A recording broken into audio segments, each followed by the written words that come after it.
அனைவருக்கும் இனிய மாலை வணக்கம். இப்பொழுது பல்சுவை கதைகளை சொல்ல போகிறேன். விதவிதமாக இருக்கும், கதைகள்லாம் நல்லா ஜாலியாக இருக்கும், கேட்டு மகிழுங்க. எனது முதல் கதையை துவக்குகிறேன். ஒரு ராஜா ஒருத்தர் இருக்கார், அவர் கூட ஒரு மந்திரி இருக்கார். அவர் ராஜாவை அழைச்சிட்டு, ராஜா எப்போதும் மந்திரியோடையே வந்துகிட்டே இருப்பார். எங்கே போனாலும் ராஜாவை மந்திரி பேசிகிட்டே போவாங்க. எது சொன்னாலும் மந்திரி உடனே எல்லாம் நன்மைக்கே அப்படின்னு சொல்லுவார். உடனே எது பேசினாலும் சரி ராஜா எல்லாம் நன்மைக்கே நன்மைக்கேன்னு சொல்லுவார். உடனே அவர் ராஜா பார்த்தார், என்ன இது எல்லாம் நன்மைக்கேன்னு சொல்கிறாரு. சரி, ஒரு நாளைக்கு நம்ம மந்திரியை விட்டு நம்ம தனியாக போக வேண்டியதான் அப்படின்னு சொல்லிட்டு மந்திரியை கூப்பிட்டு, மந்திரியார் இன்றைக்கி நீங்கள் நான் காட்டுக்கு வேட்டையாட போகிறேன், ஆனால் நீங்கள் வர வேண்டாம் அப்படின்னோடனே மந்திரியார் எல்லாம் நன்மைக்கே அப்படிங்கிறார். இப்பவும் எல்லாம் நன்மைக்கேங்கிறீங்களே, இன்னும் என் கூட வர வேணாம்னு சொன்னால் கூட அது உங்களுக்கு போக போக தெரியும் அப்படிங்கிறார். உடனே காட்டுக்கு ராஜா வேட்டையாட போகிறாரு. அந்த நேரத்தில் ஒரு புலி ஒன்று துரத்தின்னு வருது.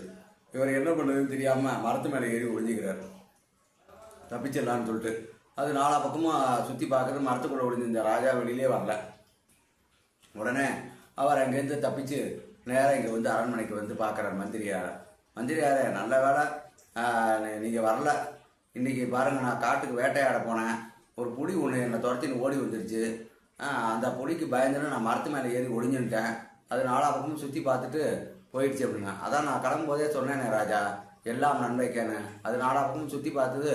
நான் எனக்கோ மரம் ஏற தெரியாது, நான் மட்டும் உங்களோட வந்துருந்தேன்னு வச்சுக்கோங்க, அது மரம் ஏற தெரியாது, என்ன பிடிச்சி அடித்து சாப்பிட்டு போயிருக்கோம். அதனால் பாருங்கள், எனக்கு நன்மை விளைஞ்சது பார்த்தீங்களா, அதனால தான் எல்லாம் நன்மைக்கேன்னு சொல்கிறேன் அப்படின்னு சொன்னார். அப்போ இந்த நன்மைக்கேங்கிற வார்த்தைக்கு பின்னால் பொருள் இதுதானா?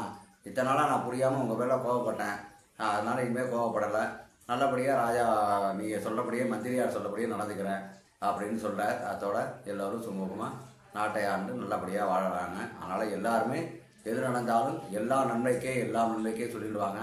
நன்மையே விளையும், ஆண்டவன் அருள் இருக்க உங்களுக்கு கவலை வேண்டாம். நன்றி வணக்கம். மறக்காமல் இந்த சேனலை சப்ஸ்கிரைப் செய்யவும். நன்றி வணக்கம்.